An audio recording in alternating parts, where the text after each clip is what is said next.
The weight of your responsibilities can feel confining. 2,000 years ago, a Roman emperor navigating immense challenges wrote a secret truth in his private journal. "The impediment to action advances action," he said. "What stands in the way becomes the way. What if the heavy pressure you feel today was not your adversary, but your most potent source of energy?" This is the promise of Stoicism, an ancient philosophy designed for modern overwhelm. By the end of this, you will have a complete Stoic routine to systematically turn pressure into clear, productive action. We will explore how to filter your concerns through a simple, powerful lens, and how to find freedom by focusing only on what you can truly influence.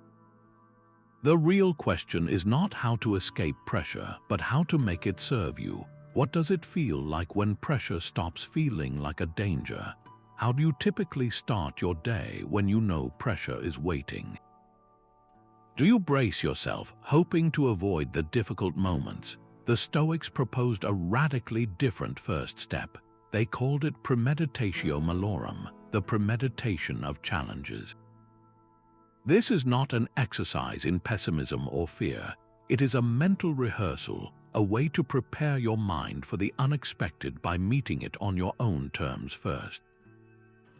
The philosopher Seneca captured the spirit of this practice when he wrote that we should anticipate, not dread, what may come, for in doing so, we lessen the impact of hardship. Imagine you have a crucial conversation scheduled for the afternoon. Instead of letting anxiety about it simmer all morning, you take 5 minutes to sit quietly.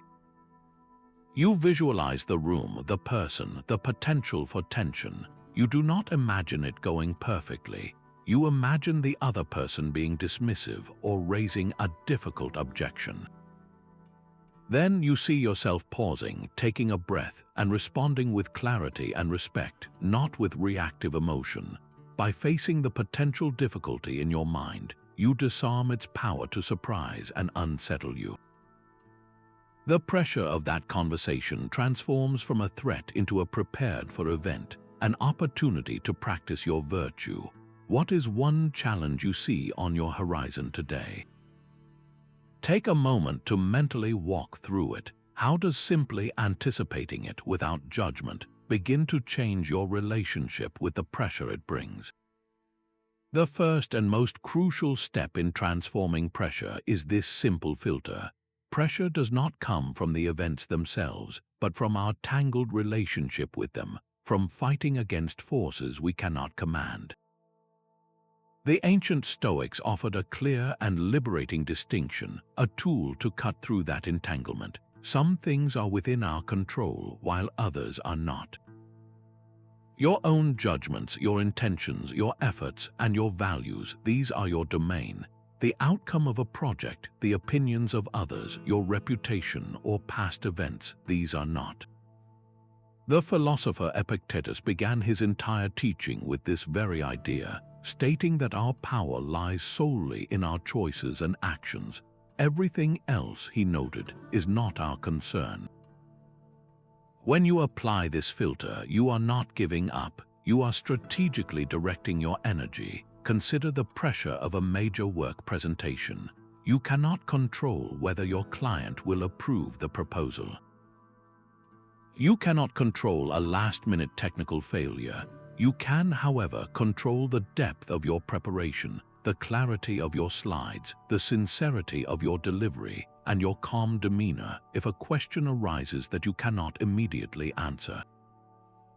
The moment you stop straining against the uncontrollable elements, the pressure transforms. It ceases to be a vague, overwhelming cloud and becomes a series of clear, manageable actions. Your mental energy, once spent on worry, is now channeled into what you can actually do. Take a moment with a current pressure in your own life. Write it down if you can. Then draw a line down the center of a page. On one side, list every aspect that is within your control, your own actions and attitudes. on the other, list everything that falls outside of it, the results and reactions of the world. This act of separation is not just an exercise, it is the act of reclaiming your focus and your power. When was the last time you zoomed out and looked at your problems from a cosmic perspective? The pressure that feels so immense in this moment, how does it look from 1,000 miles up or 1,000 years from now? The Stoics developed a powerful mental exercise to answer this exact question, a practice known as taking the view from above. This is not about dismissing your challenges, but about seeing them in their true proportion. Marcus Aurelius frequently turned to this perspective in his private writings, reminding himself to observe the swift passage of all that exists. He reflected on the countless generations that have come before, each with their own loves and experiences and triumphs, now quiet and part of a much longer story. In the face of such vastness, he saw that our own bustling anxieties occupy only the tiniest of spaces. Picture your current source of pressure, that difficult project or that strained relationship. Now, in your mind, pull the camera back. See yourself in the room, then the building, then the city as a map of tiny lights. Keep pulling back until the continent is a shape on a glowing blue and white sphere, hanging in the profound quiet of space. From here, the details that felt so urgent begin to soften. The harsh email, the missed deadline, the critical comment, they lose their sharp edges when viewed against the backdrop of the whole planet spinning through its long history. This shift in perspective does not make your responsibilities vanish, but it drains the frantic intensity from them. It reveals what is truly significant, your character, your integrity, your capacity for kindness, over the temporary noise of any single outcome. The pressure to perform perfectly transforms into the simpler, more manageable intention to act with excellence, right here, in your small corner of the world. Try this with a minor irritation you experience today, a traffic jam or a misplaced item. Close your eyes for just a moment and see that event from that satellite's view. Notice how the frustration begins to feel less personal, less permanent. It becomes a small part of a much larger, ongoing story. This is the gift of the view from above. It returns to you a sense of scale, and with it, a profound and steadying calm. The Stoics did not just accept obstacles, they learned to love them. Here is why. This is the core of Amor Fati, the love of one's fate. It is the ultimate shift from resisting the pressure of life to embracing it as your most essential fuel.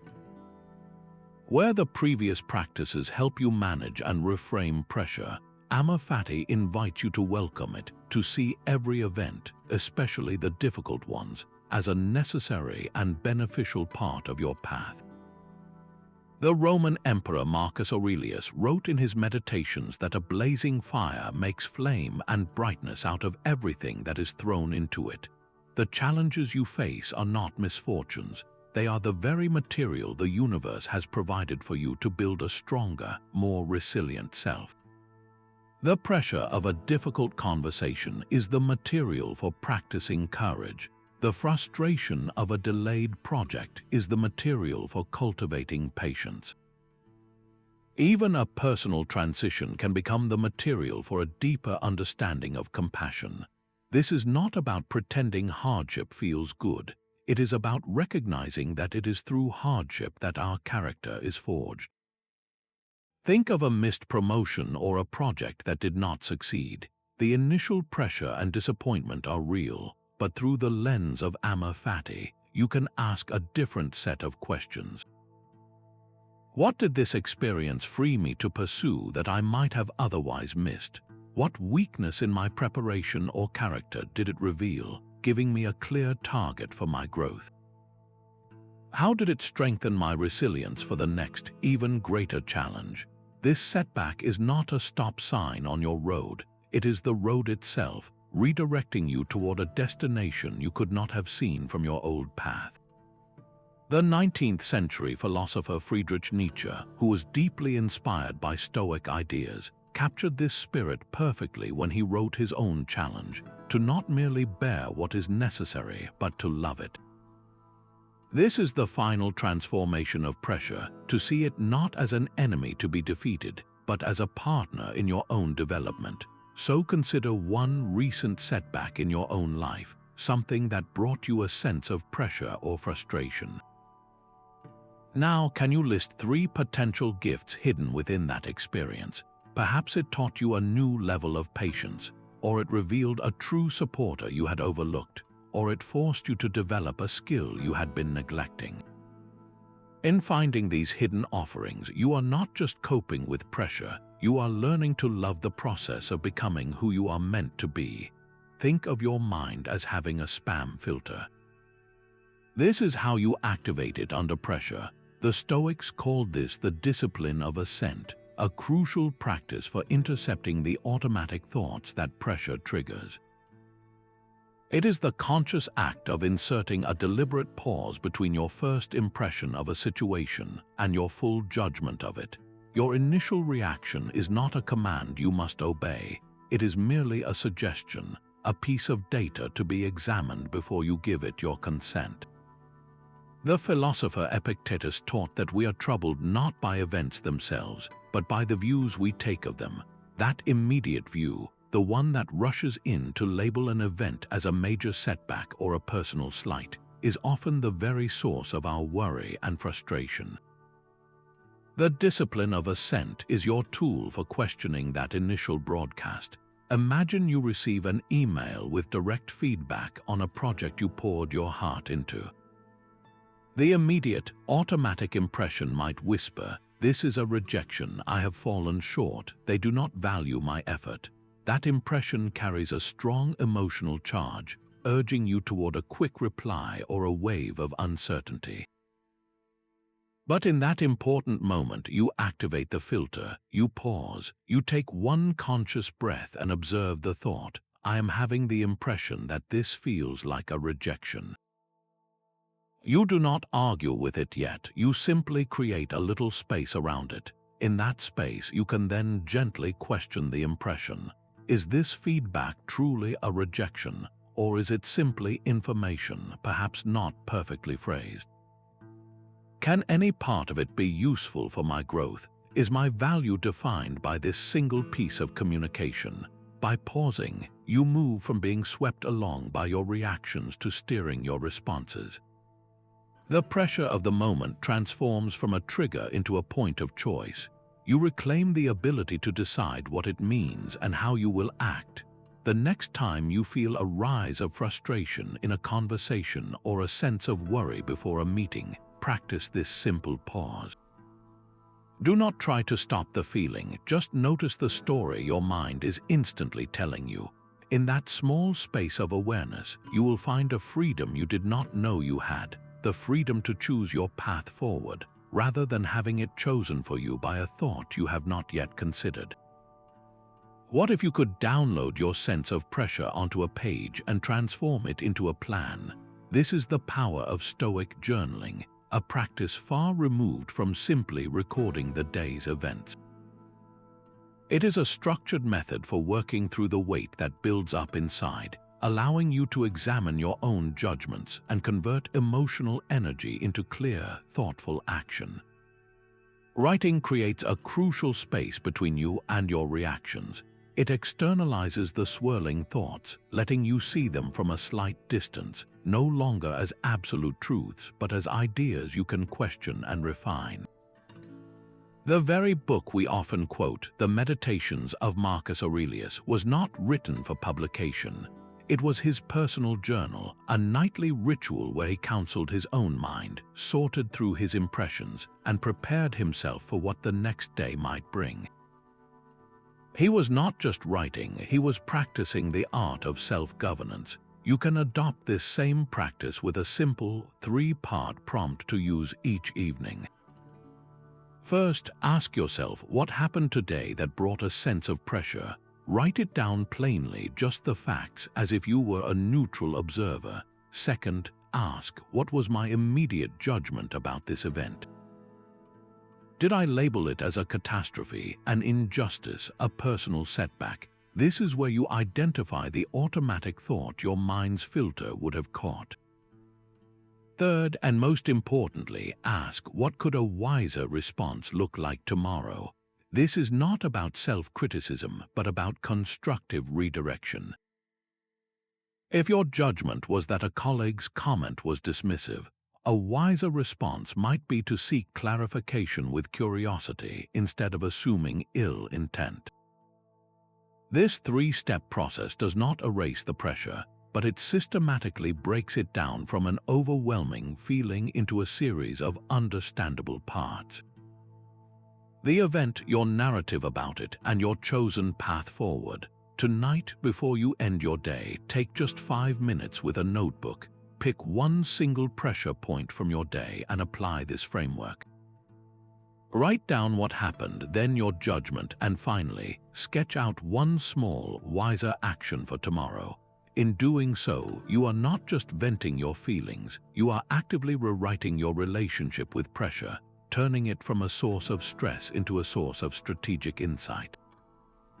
What if your to-do list and performance reviews are the wrong scoreboard for your life? We spend so much energy chasing promotions, approvals, and specific results, believing they are the ultimate measures of a day well spent. Yet this relentless pursuit of external validation is often the very engine of our deepest pressure. The Stoics proposed a radical recalibration of our entire metric for success. They declared that virtue and only virtue is the true good. This is not a vague spiritual idea, but a practical philosophy built on 4 pillars: wisdom to see the world clearly, courage to act rightly in the face of fear, justice in our dealings with others, and temperance in our desires and actions. Everything else, your wealth, your reputation, even your health, they classified as preferred or dispreferred indifference, meaning they have no true power to make you a good or bad person. The philosopher Seneca put it with stunning clarity when he wrote that a good character is the only possession that cannot be taken away. When you make this shift, the source of your pressure transforms completely. Consider the intense weight of needing to close a major business deal. The old metric says, I must get this deal, and your entire sense of worth feels tied to that single, unpredictable outcome. The new Stoic metric asks a different question: how can I act with integrity and wisdom throughout these negotiations? Your focus moves from an outcome you cannot fully command to a series of actions you can. You prepare thoroughly, you communicate honestly, you listen respectfully, and you honor your principles regardless of the final handshake. If the deal succeeds, you can accept it with humility. If it falls through, you can walk away with your character intact, knowing you acted with virtue. The crushing pressure to win is replaced by the steady, manageable intention to act well. Think of a goal you are currently pursuing, perhaps a fitness target or a creative project. Where is the pressure truly coming from? Is it anchored in the specific outcome, the number on the scale, the number of likes on a post? Or is it rooted in your desire to act with discipline each day, to practice your craft with dedication, to embody courage by simply beginning? When you measure your life by the quality of your character rather than the volatility of results, you build a foundation of calm that no external event can easily shake. Before you sleep, there is a 5-minute practice that can dissolve the day's pressure and set you up for a better tomorrow. This is the Stoic Evening Review, a quiet and systematic way to turn down the internal gauge of the day's accumulated stress. It is not a time for harsh self-judgment or for replaying your mistakes with regret. Think of it instead as a constructive audit of your day, a gentle sorting of events with the sole purpose of learning and preparing for what comes next. Seneca wrote extensively about his own nightly ritual in his letters, explaining that he would quiet the room and ask his own soul a simple, powerful question: What progress have you made today? What challenge did you face with more clarity? In what way are you growing? His goal was not to punish himself for imperfection, but to track his progress in the art of living. The practice is built on a few straightforward questions that guide your reflection. You can start by calmly reviewing the flow of your day from morning to night. Then, ask yourself with genuine curiosity, where today did I allow outside events to influence my peace?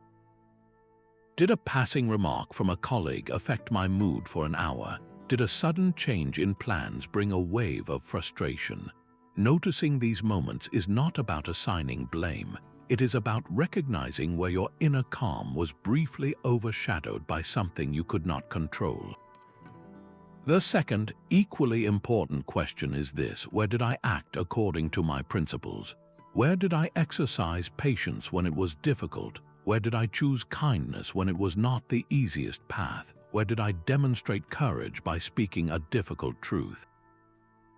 By acknowledging these moments, you are not boasting. You are reinforcing the very behaviors you wish to cultivate, turning them from conscious efforts into natural reflexes. The weight of the day begins to soften when you see it not as a series of random challenges, but as a curriculum designed for your growth. Each moment of frustration was a lesson in patience, each unexpected obstacle a test of your adaptability. Try this review for just 3 consecutive nights with a notebook by your bed. As you write down your answers, pay close attention not just to the events, but to the patterns that emerge. What situations consistently bring a sense of pressure? Is it a certain type of interaction, a particular responsibility, a specific time of day? This pattern recognition is the true magic of the practice. For once you can see the source of the pressure clearly, you can begin to prepare for it, to meet it with a different response tomorrow. The evening review gently closes the book on today, not by forgetting what happened, but by understanding it, so you can step into the next day with a quieter mind and a clearer purpose.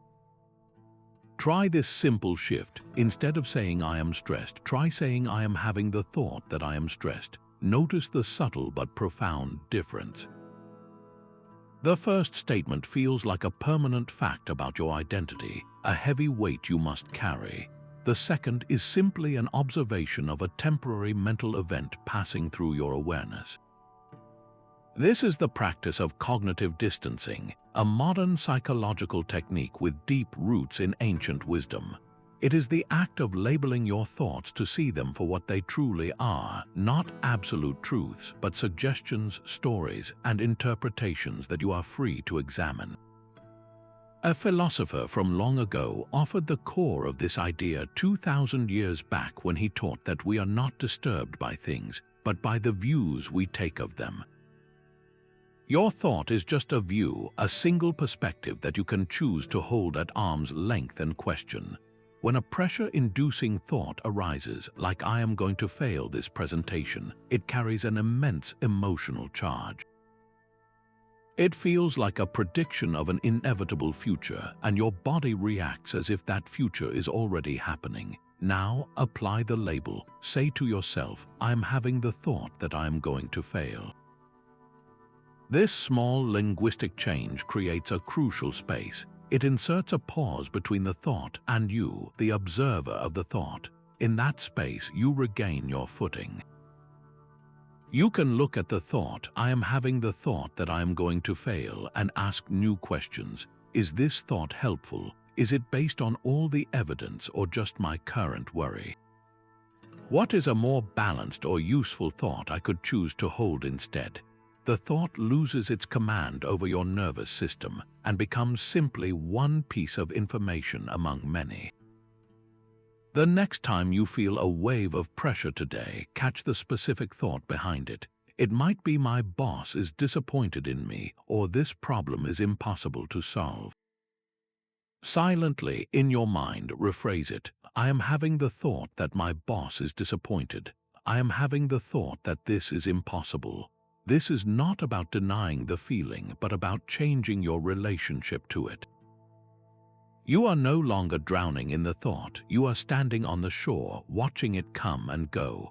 In that small shift lies a tremendous freedom, the freedom to decide which of your thoughts you will actually believe. The obstacle in the path becomes the path. This famous Stoic phrase is not a riddle, but a precise instruction for the moment pressure threatens to paralyze you. When you are faced with a daunting challenge, the instinct is often to freeze, to wait for the feeling of pressure to subside before you act. Stoicism turns this entirely on its head, proposing that you cannot wait for the feeling to change. You must change it through your own movement. The Roman Emperor Marcus Aurelius constantly reminded himself in his private writings that an impediment to action advances action, and what stands in the way becomes the way. The very thing that seems to be blocking your progress is in fact the raw material for it. The pressure you feel is not a signal to stop, it is a signal to find the one next, small, and completely virtuous action hidden within the situation. Your project is stalled because of conflicting feedback, the pressure of indecision sets in. The Stoic response is not to lament the confusion, but to find a single, clear step.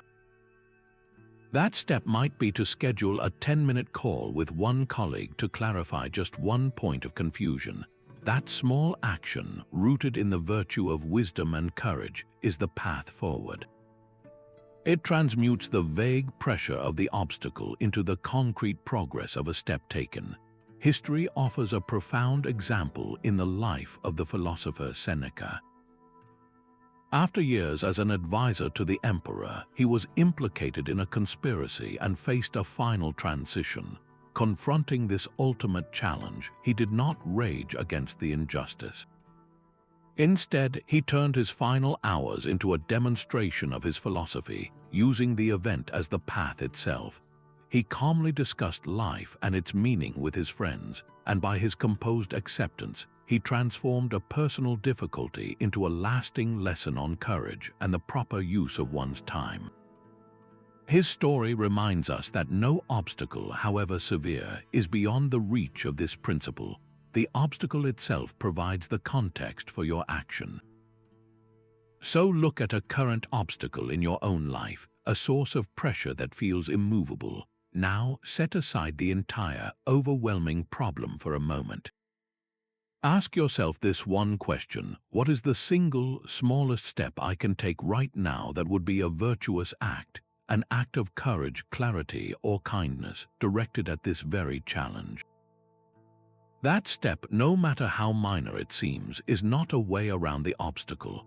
It is the beginning of the path straight through it. What if you intentionally made your life a little harder sometimes to make it easier overall? This is the heart of the Stoic practice of voluntary discomfort, a deliberate training for the soul that builds a powerful immunity to the pressures of life. It is not about seeking pain for its own sake, but about choosing to step out of your comfort zone in small, controlled ways to fortify your mind against the unexpected. The philosopher Seneca advised his friend Lucilius to periodically set aside his usual comforts, to practice simplicity so that you may never be terrified by its absence. He saw this as a form of preparation for the spirit, a way to expose yourself to a small dose of challenge so that you would not be overwhelmed when a larger one inevitably arrived.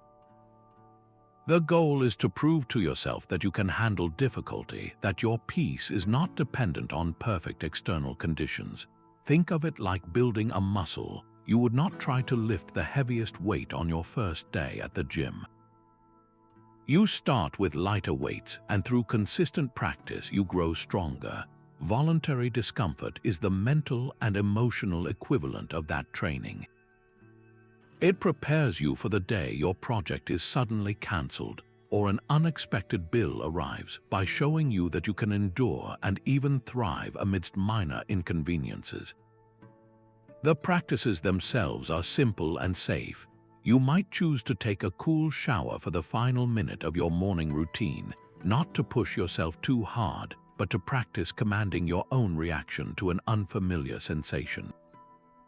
You could skip a meal and sit with the feeling of hunger, discovering that it is a temporary experience you can observe without panic.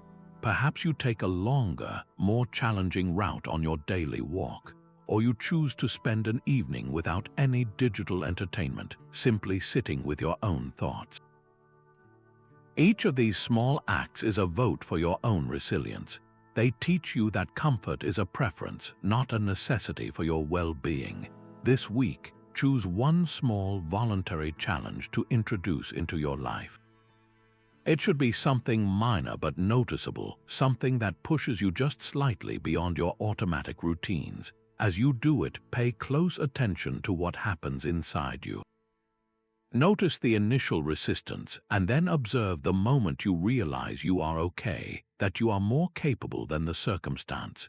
This is how you build an inner strength, not by avoiding pressure, but by welcoming the small drills that prepare you for the larger seasons of life. All the pressure you feel exists within the context of a very limited amount of time. This simple truth is the foundation of the Stoic practice known as Memento Mori, a gentle reminder of our finite nature. Far from being a dark or pessimistic thought, this awareness is a powerful tool for clarifying your priorities and dissolving the trivial worries that so often masquerade as serious pressure. The Stoics saw the remembrance of our limited time not as a source of fear, but as the ultimate source of purpose. Marcus Aurelius offered a beautiful and balanced way to hold this awareness, writing that you could leave life right now and let that determine what you do and say and think. He also suggested we begin each day by telling ourselves that we will meet people who are ungrateful, arrogant, and deceitful, yet to see all this and still approach the morning as if it were our first, full of fresh potential. This dual perspective is profoundly freeing. Knowing your time is limited urges you to act now, while seeing each day as a new beginning prevents you from being burdened by yesterday's disappointments. Imagine you are about to walk into a stressful meeting where you anticipate conflict. The pressure feels immense, your heart is racing, and the outcome seems critically important. Now hold that same meeting in your mind against the backdrop of your entire life. From that vantage point, does the specific outcome of this single hour retain its overwhelming weight, or does it shrink to its true proportion, becoming one conversation among thousands in a long and varied journey? This awareness does not make the meeting unimportant, but it strips away the frantic intensity, allowing you to focus on what is truly essential, acting with integrity and clear purpose right now in this moment. This practice helps you distinguish between the pressures that are worthy of your precious energy and those that are merely noise. So take a quiet moment and ask yourself this reflective question: if I knew I had only a month to live, which of my current pressures would instantly become irrelevant? The frustrations of a long line, the sting of a casual criticism, the anxiety over a minor imperfection, these would likely vanish, revealing the few things that truly matter: your relationships, your character, your contributions. Let this clarity guide you not with urgency, but with a deep and steady focus, ensuring that the pressure you feel is always in service of a life well lived, not wasted on worries that do not deserve your limited and invaluable time. The Stoics found calm not by fighting the universe, but by understanding their role within it. They observed a profound order in the cosmos, a rational principle they called the logos, which wove through every event and every living thing. The founder of the Stoic school, Zeno, and his successor Cleans, spoke of this universal reason as a kind of divine fire, an intelligent and purposeful force guiding the whole of nature. To live in harmony with this nature and reason was, for them, the very definition of a good life. Your personal pressures, from a sudden change in plans to a major professional shift, are not random misfortunes thrown at you by a chaotic world. They are individual moments within this vast, rational process. The frustration you feel does not come from the event itself, but from your resistance to this natural flow, from your insistence that reality should conform to your personal preferences. Think of a sailor on the open sea. The sailor knows she cannot command the wind or the waves. She does not waste her energy raging against a storm or begging for a breeze when the air is still. Instead, she learns to read the sky, to adjust her sails, and to use the very forces that seem to oppose her to navigate skillfully toward her destination. The wind is not her enemy, it is her context. Your challenges are the weather patterns of your life. The pressure of a difficult conversation is the wind. The frustration of a delayed project is the current. You cannot stop them from arriving, but you can learn to set your sails, to use the force of these events to propel you forward with wisdom and purpose. This shift from resistance to alignment is the source of a deep and lasting tranquility. You stop seeing yourself as a solitary figure battling an indifferent world and start seeing yourself as a conscious participant in a meaningful whole. Your actions become contributions, and your hardships become the necessary conditions for your growth. Take a current struggle you are facing. Instead of asking why this is happening to you, try asking a different question. How can I align my actions with reason and nature in this situation, rather than fighting it? What would it look like to accept this reality fully, not with resignation, but with the clear-eyed focus of a sailor adjusting her course? In that question, you will find the first step toward a calm that is not dependent on calm seas, but on your own skillful navigation. Do your best and let go of the rest. That is the Stoic reserve clause in action, a final piece of mental architecture that protects your peace while you engage fully with the world. The Stoics called this practice hypexersis, meaning to act with a kind of inner reservation. It is the commitment to pour your entire effort into a task while simultaneously, in your heart, making peace with any outcome that is not yours to command. You hold the intention loosely, even as you grip the effort tightly. Epictetus taught his students to undertake work with a reservation, for you will not get what you are aiming for, and you will be upset. He was not encouraging half-hearted effort, but a wholehearted detachment from the specific result. The pressure to succeed vanishes when you redefine success not as achieving the goal, but as having executed your part with excellence and integrity. Imagine you have a crucial job interview. You can control your preparation, researching the company, anticipating questions, and practicing your answers.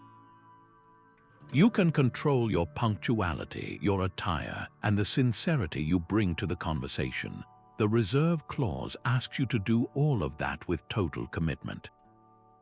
Then, as you walk into the room, you make a quiet, internal reservation. You accept that the final decision rests with the interviewers, influenced by factors you cannot know.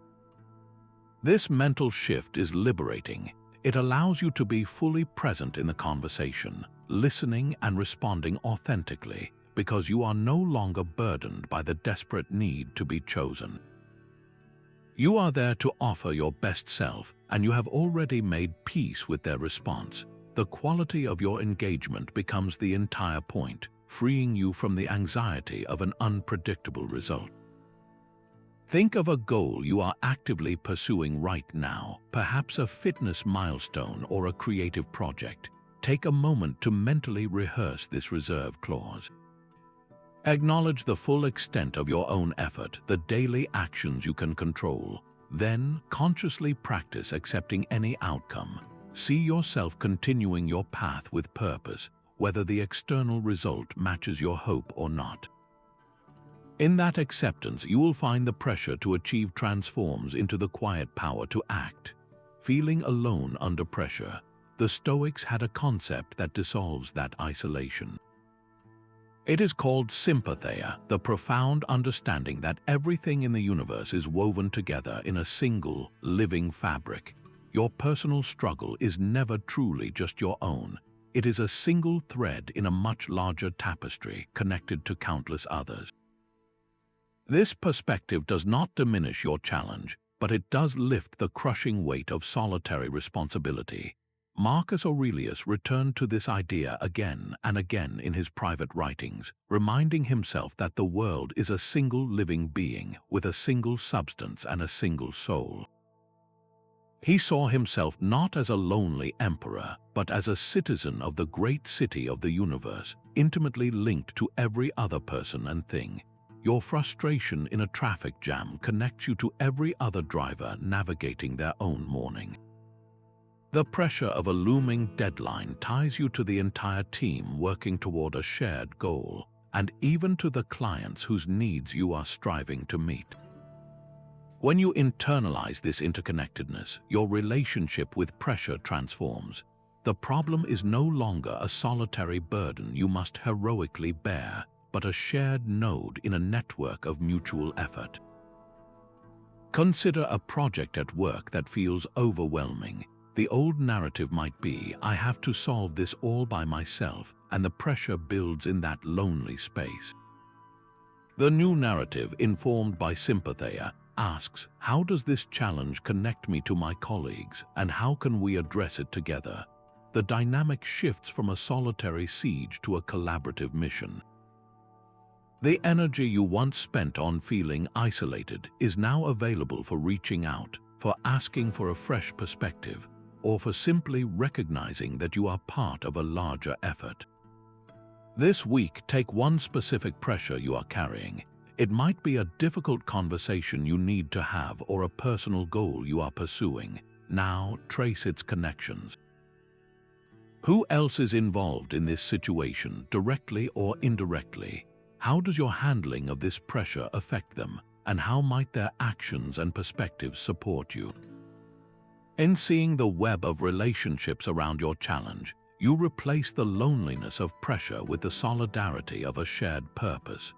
What if the secret to easing pressure is not in getting what you want, but in genuinely wanting what you already have? This is the heart of Stoic contentment, a practice that directly diffuses the exhausting pressure of endless striving. It is not a passive resignation, but a powerful and active reorientation of your attention from what is missing to the sufficiency of the present moment. The philosopher Epictetus drew a clear line between our true needs and our endless wants, stating that wealth consists not in having great possessions, but in having few wants. He was pointing to a fundamental truth that a mind always reaching for the next thing is a mind that can never be at peace, because the finish line of acquisition keeps moving. This creates a constant, low-grade pressure to acquire and achieve, a feeling that you are never quite enough because you never quite have enough. Contentment stops this cycle at its source. It builds a stable foundation of appreciation, so your actions come from a place of fullness, not from a sense of lack. Consider the common stress of wanting a new car. The pressure builds as you compare your current vehicle to the latest model, worry about the financial commitment, and feel a subtle social unease. Now, apply the lens of Stoic contentment. You shift your focus from the shiny new object to the function and gift of your current transportation. You appreciate its reliability, the freedom it provides to travel where you need to go, the memories created within it. This does not mean you can never buy a new car, but it changes the energy behind the decision. The pressure to acquire dissolves into a calm assessment of need versus desire, and any future action is taken from a place of choice, not from a pressured reaction to a feeling of inadequacy. Your sense of worth is no longer tied to the object. To experience this shift, take a moment and identify one area of your life where you currently feel significant pressure, perhaps your career or your personal projects. Now, within that very same area, list 3 specific things you are genuinely grateful for right now. It could be a skill you have developed, a supportive colleague, the simple ability to learn, or the basic tools you have to do the work. This act of gratitude is not ignoring your ambitions, it is grounding them in a present reality that is already whole. It reminds you that you are building from a foundation of existing strength, not from a position of emptiness, transforming the pressure to get more into the quiet power to appreciate and act from what is already yours. When you feel stuck, ask yourself one simple question. What would a perfectly wise and courageous person do here? This is the Stoic practice of modeling the sage, a mental shortcut to clarity when pressure clouds your judgment. The sage is not a historical figure you must perfectly imitate, but an ideal of perfected reason and virtue, a compass you can consult to find your true north in any storm. It is a way to step outside your immediate fears and desires to access a clearer, more principled perspective. Seneca often advised his friend Lucilius to choose a model for his life, someone like the steadfast Cotto the Younger, so he would always have a standard to measure his actions against. He was not suggesting blind imitation, but the conscious cultivation of an inner guide. Imagine yourself in a tense team meeting where a colleague presents a plan you believe is ethically questionable. The pressure to conform, to avoid conflict, is immense. Your own anxiety might whisper to stay silent, but then you pause and consult your internal sage. What would a person of unwavering integrity and courage do in this room right now? The answer is not necessarily a loud confrontation, but a thoughtful, respectful question that brings the ethical concern into the light. Your action is no longer driven by social pressure, but by a commitment to a higher standard. This mental model cuts through the noise of what is easy and reveals the path of what is right. Think of a historical or fictional figure who embodies wisdom and strength for you. It could be a real-life leader known for their calm in a crisis, or a character from a story who always chooses principle over convenience. This is your personal sage. The next time you face a difficult conversation or a moment of moral uncertainty, take just a few seconds to invite this figure into your mind. Ask them what action they would take. You might be surprised by the immediate and clear answer that arises from your own conscience, an answer that transforms pressure from a source of confusion into a call for virtuous action. Beyond a single pause, the Stoics cultivated a continuous, gentle awareness of their own mind. This is the practice of Prosoche, a sustained attention to your inner world, the guiding center from which all your judgments and reactions flow. It is not about emptying your mind in meditation, but about filling it with a quiet, observing presence as you move through your day. You are learning to be the watchful guardian of your own thoughts, noticing them as they arise without immediately getting swept away by their current. The philosopher Epictetus called for this very vigilance, urging his students to watch over their own opinions and desires as a sentinel watches over a city gate. The goal is to catch the first stirrings of pressure before they build into a wave of reactive emotion. Imagine you are walking through your day with a soft internal light always on, illuminating the space between an event and your response. A challenging email arrives, and you feel the familiar jolt of defensiveness. With Prosoche, you notice that jolt as a physical sensation and a mental event. You do not stop it, but you see it clearly, creating just enough room to ask, is this impression true? Or is it just my first, unexamined story about what this email means? This ongoing awareness prevents the small sparks of daily friction from igniting into full-blown stress.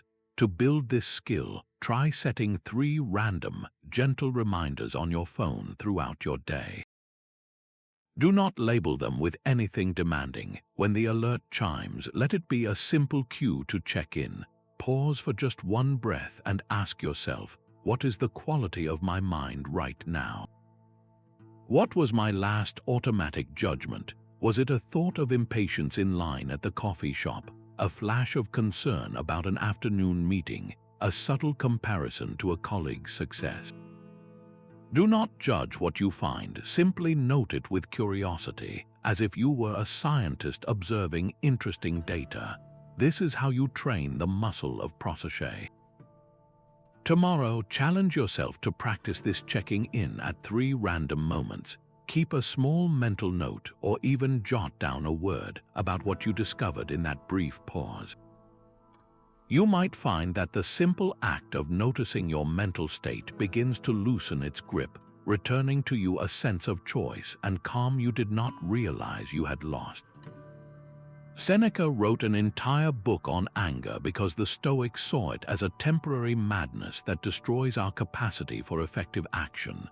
He called it the most hideous and frenzied of all the emotions, a brief insanity that ruins our judgment and turns our own energy against us.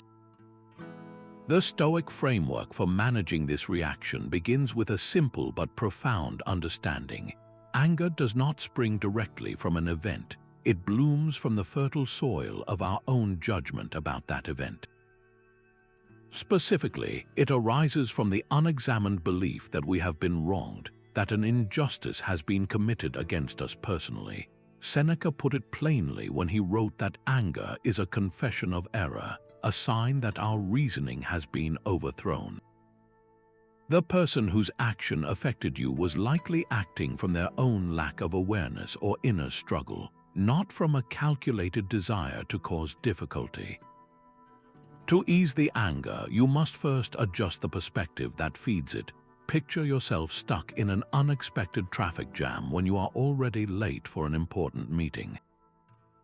The immediate, automatic thought might be, "This is unfair, this is ruining everything, that driver who changed lanes abruptly is irresponsible." This story you tell yourself feels absolutely true, and the physical reaction, the clenched hands, the heated face, follows instantly.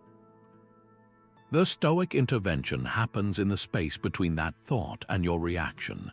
You pause and question the narrative. Is this situation truly a personal injustice, or is it simply a neutral event, a confluence of many people trying to get somewhere? Did that other driver act with harmful intent toward you, or were they merely distracted, rushed, or unaware? By shifting your view from a story of personal offense to one of shared circumstance, you drain the anger of its power. The energy that was boiling into frustration can now be redirected into a calm, practical response, perhaps calling ahead to notify others you will be late. Recall a recent moment when you felt a flash of irritation. Look past the feeling itself and identify the specific thought behind it. What was the story you told yourself about being treated unfairly? Now, gently challenge that story. Could there be another, less personal explanation for what happened? In that questioning, you reclaim the clarity that pressure and strong emotions so quickly steal. In a world of constant input, the Stoics prescribed doses of silence as medicine for a pressured mind. This is not about loneliness or stepping away from duty, but a thoughtful retreat to rediscover your own voice beneath the static of opinions and notifications. Solitude provides the quiet space for the essential self-dialogue that every other Stoic practice depends upon, a chance to hear your own reason without interruption.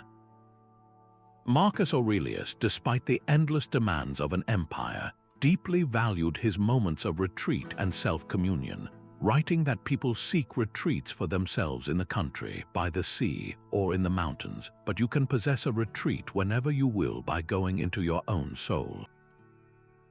He found that inner citadel of quiet not in a physical place, but in the disciplined practice of turning his attention inward. The noise of the world amplifies pressure by layering it with countless other voices, each with their own expectations and views. Silence is the filter that allows you to separate your true concerns from the borrowed ones. Consider a practical way to begin. You might choose to take a 15-minute walk without any headphones, allowing the rhythm of your steps and the sounds around you to become the backdrop for your own uninterrupted thoughts. Or you could sit quietly for just 5 minutes after you arrive home, before you turn on any screen, simply observing the flow of your mind without trying to change it. These small moments are not empty, they are actively restorative. They are where the tangled threads of pressure begin to loosen, and you can ask yourself the clarifying questions that get lost in the daily rush. What is truly mine to handle, and what have I taken on from others? Where did I react today instead of respond? Schedule just 10 minutes of intentional solitude today, with no agenda other than to be present with the flow of your own mind. Do not seek a profound insight or solve a major problem. The goal is simply to practice being the observer of your thoughts, not their captive. In that quiet space, you may find that the pressure you have been carrying was not a solid wall, but a cloud of noise, and within the silence, you can begin to see your path through it. If you do not decide what enough looks like, the world will decide for you, and its answer will never be enough. This relentless chase for more is a primary source of the pressure we carry, a race with no finish line. The Stoic solution is to consciously define your own measure of sufficiency, a personal standard rooted not in lack, but in the quiet confidence of virtue. This is about building an inner bulwark against the pressure of comparison and the siren song of endless ambition. The philosopher Musonius Rufus, a teacher of Epictetus, cut to the heart of it when he stated that to be free, we must learn to desire not what we do not have, but to enjoy what we do possess. Needing little is not a life of poverty, but a life of profound psychological freedom. Your definition of enough becomes your declaration of independence from the opinions of others and the fluctuating standards of the culture. It is a virtue-based definition, asking not how much can I acquire, but what is truly necessary for me to live a life of wisdom, courage, justice, and self-control. Consider the area of wealth. The world's definition of enough is always just a little bit more than what you currently have. The Stoic definition asks a different set of questions. What level of resource allows me to meet my basic needs with ease, to care for my loved ones, to contribute meaningfully to my community, and to have the mental space to pursue wisdom? The moment your resources meet that threshold, the frantic pressure to acquire more for its own sake simply dissolves. You are free to focus on the quality of your character, not the quantity of your accounts. The same applies to status. Is your goal to be widely recognized, or is it to act with such integrity and competence that recognition becomes an irrelevant side effect? The pressure to perform for an audience vanishes when your only audience that truly matters is your own conscience. Take a quiet moment with a notebook. Choose one area where you feel the pressure of not having enough, perhaps related to your career, your possessions, or your social standing. Now, write down your personal, Stoic-informed definition of enough for that single area. Be specific. What does enough actually look like in practical, virtuous terms? Defining this line is not setting a limit on your potential. It is drawing a boundary around your peace, ensuring that your energy is spent on a life well lived, not on a race you were never meant to run. The Stoics were not armchair philosophers. They believed in training the body to house a resilient mind. They understood that mental pressure does not exist in a vacuum. It manifests physically in a tense neck, shallow breathing, and a restless energy with nowhere to go.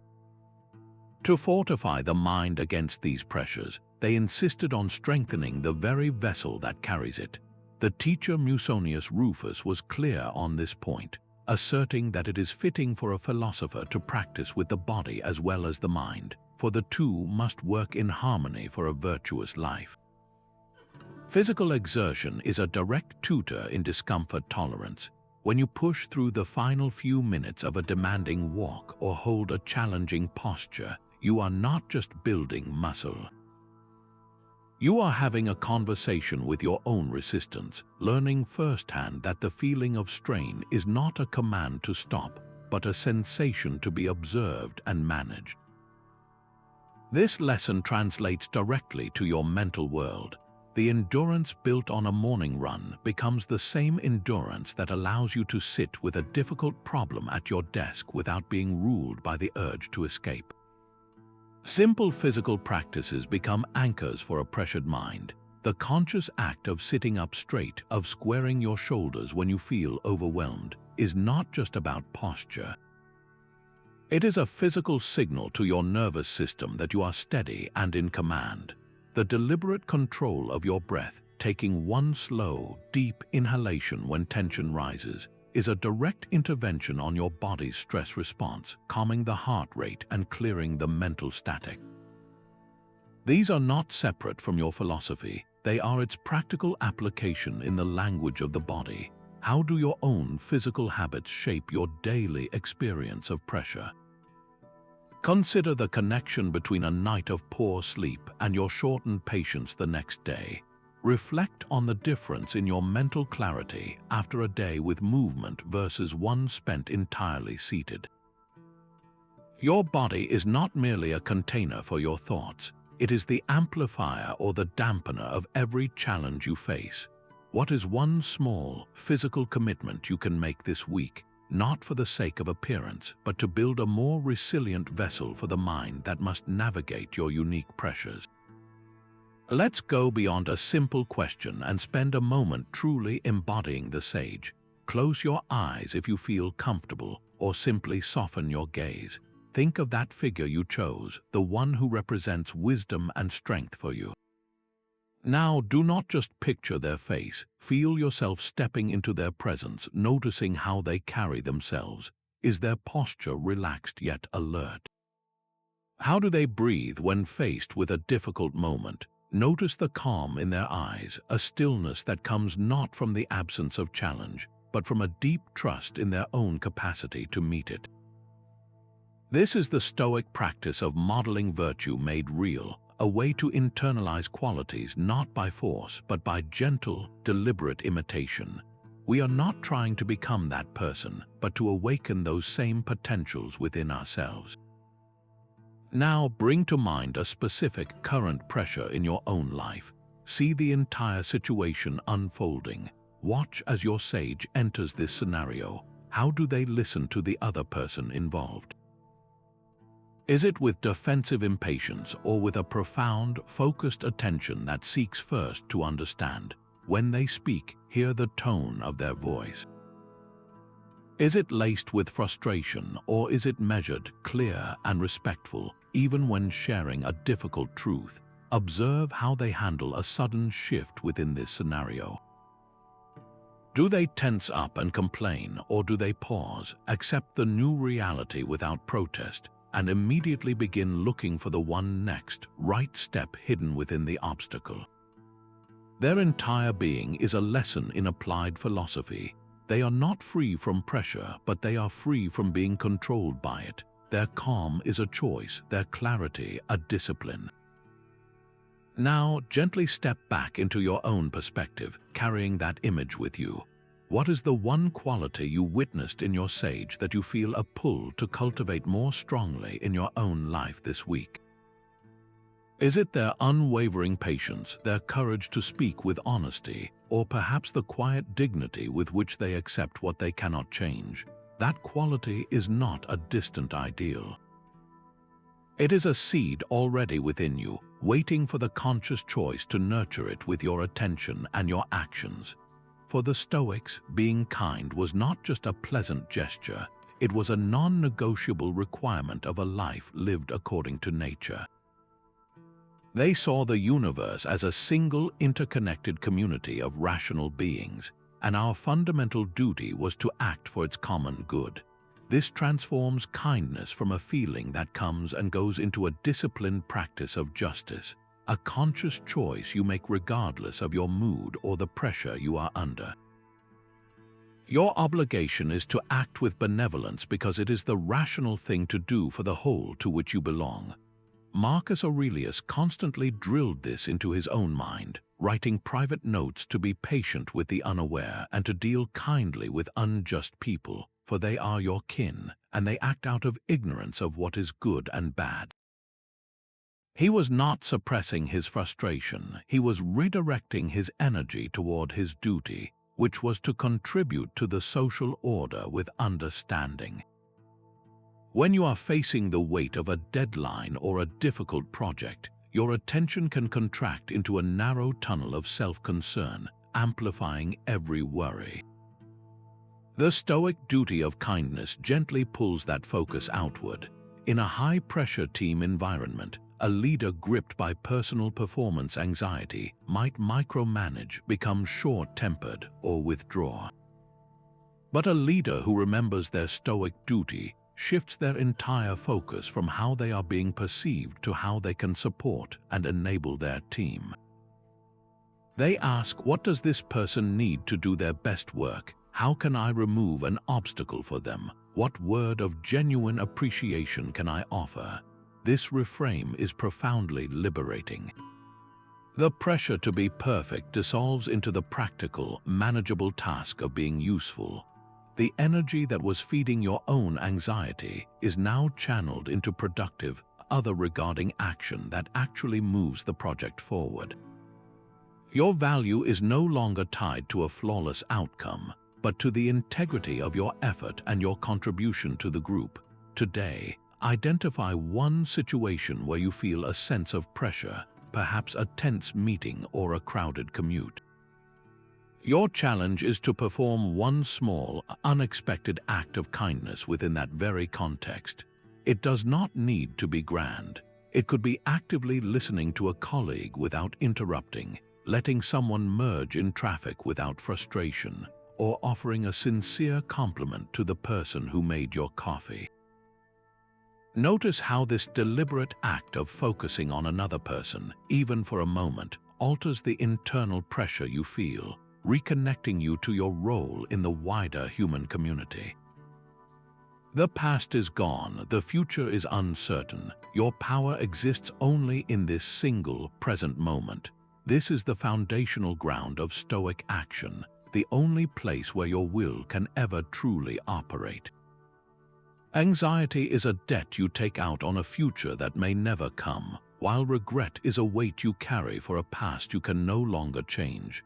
Both pull you out of the one time frame where you can actually build, create, or change anything. The Roman philosopher Seneca saw this human tendency as a profound foolishness, observing that we are in the habit of anticipating our troubles and calling the present insufficient because of what is to come.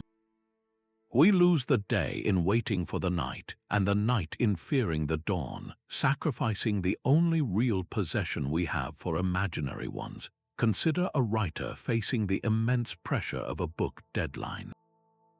The thought of the entire manuscript, the hundreds of pages yet to be written, can feel completely overwhelming. That pressure is future-oriented, a mountain looming on the horizon.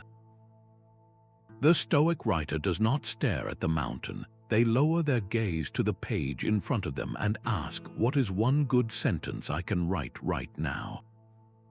They focus on the feel of the keys, the clarity of the next thought, the simple act of placing one word after another. That single, present moment action is the only thing that will ever build the book.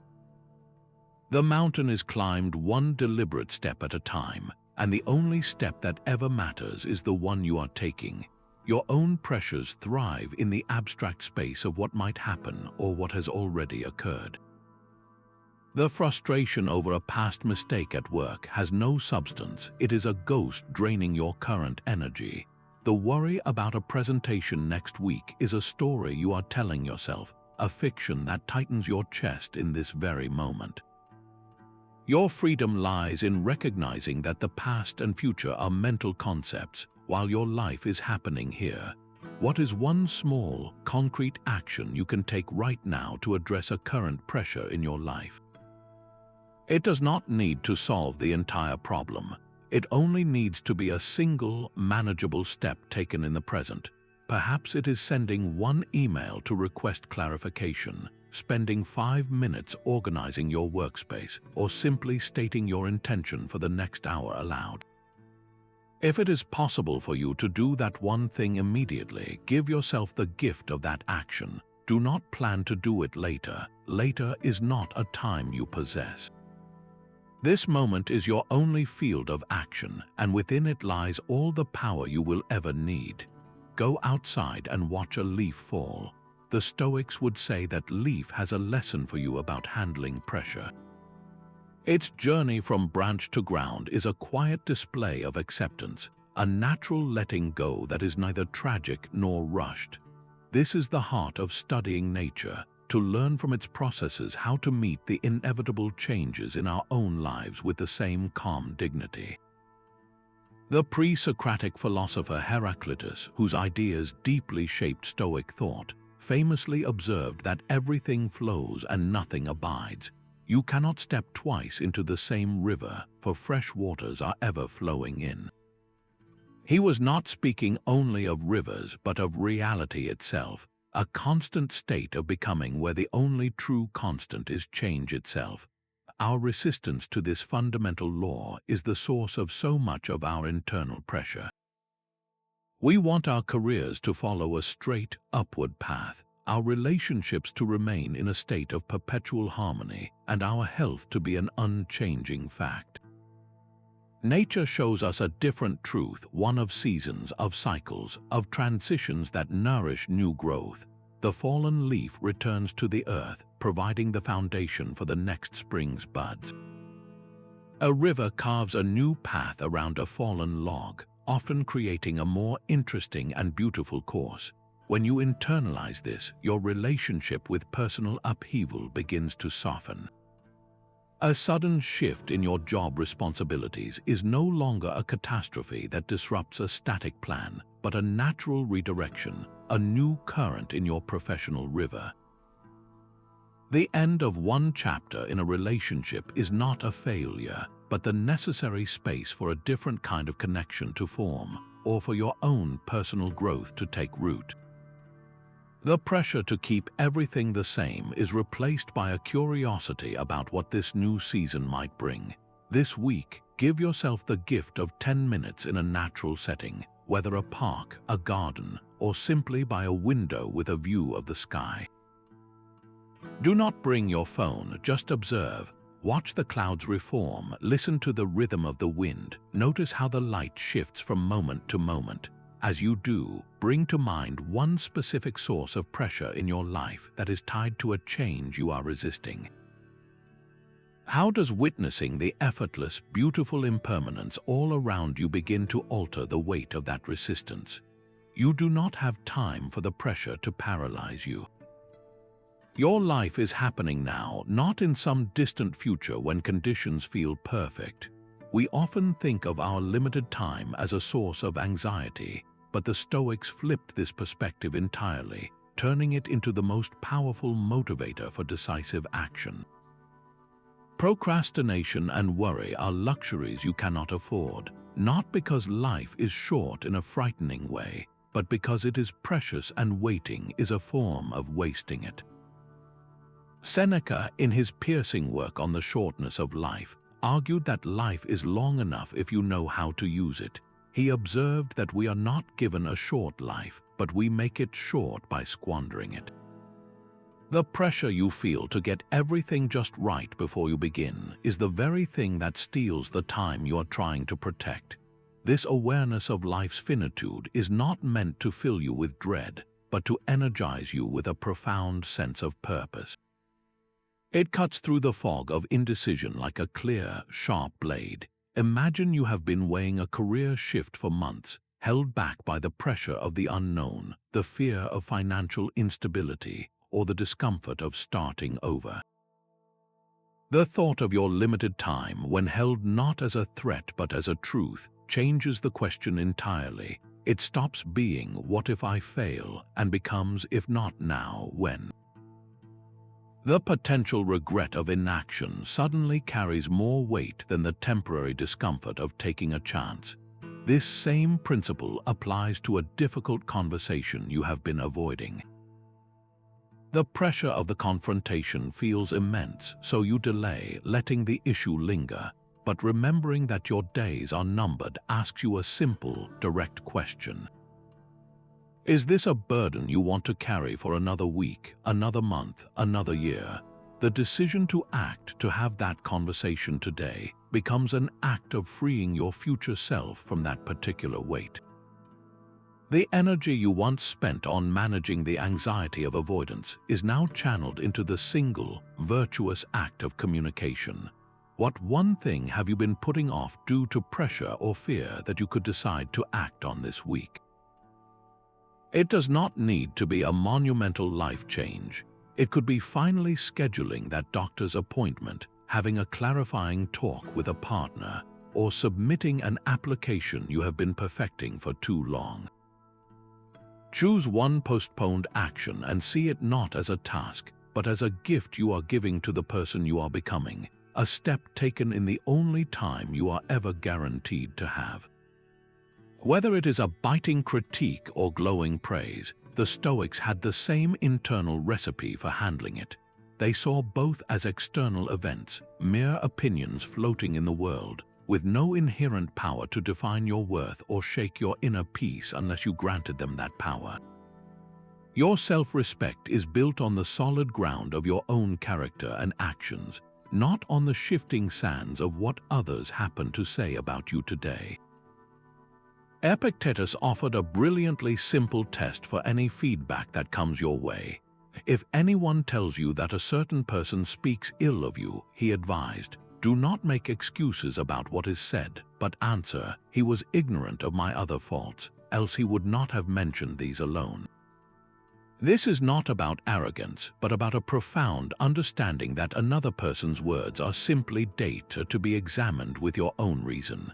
The goal is to become a gatekeeper for your own mind, accepting only what is true and useful for your growth, and calmly letting the rest pass by without internal conflict. Imagine an artist who has just released a new collection and receives a sharply negative review. The immediate, unexamined reaction might be a wave of hurt, a defensive anger, or a sinking feeling of failure.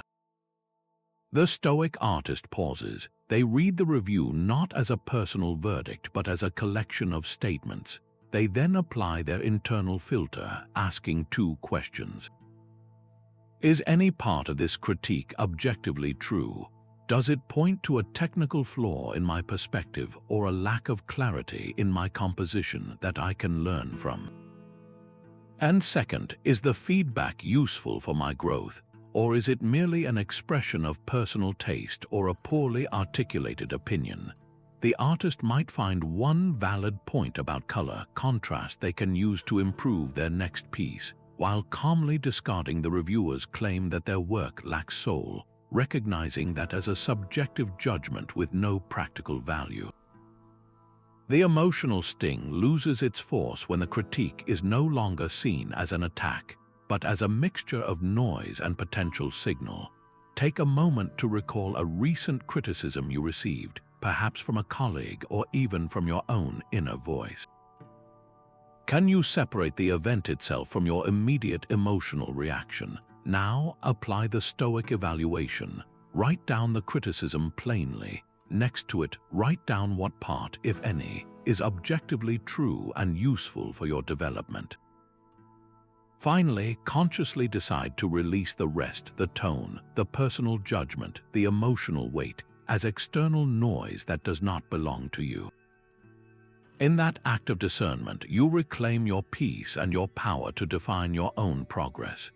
Let's take these individual tools and build them into a simple, sustainable routine for your life.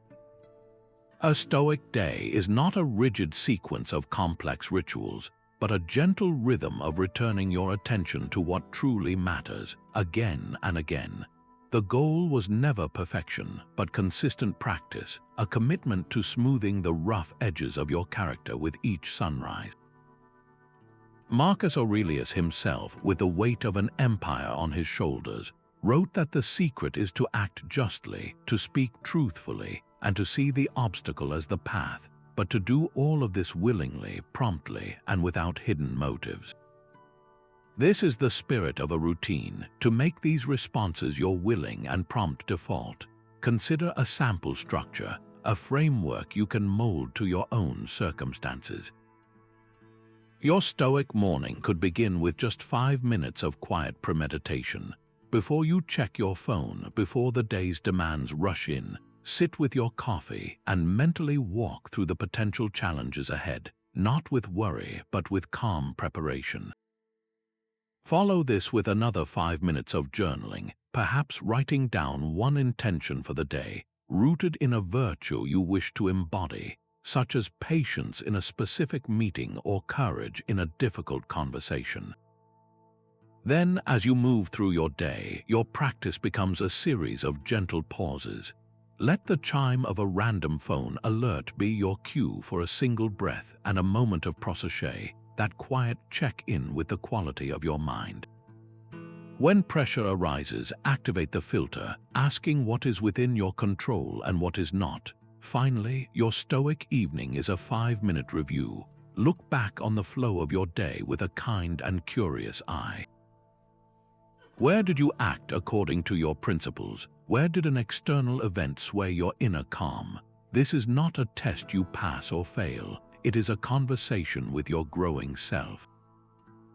The real power lies not in copying this schedule exactly, but in designing your own minimal version. What 2 or 3 practices from our time together resonated most deeply with you? Perhaps it is the morning premeditation combined with the evening review. Maybe it is the discipline of assent, pausing before you react, paired with a weekly moment of stepping outside your comfort zone. Choose just 2 or 3 and commit to them for tomorrow.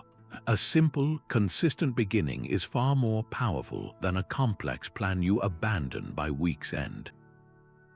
Your journey with pressure begins not with a grand overhaul, but with the quiet decision to practice today. Pressure has shifted from a threat to your peace to the very material for building it.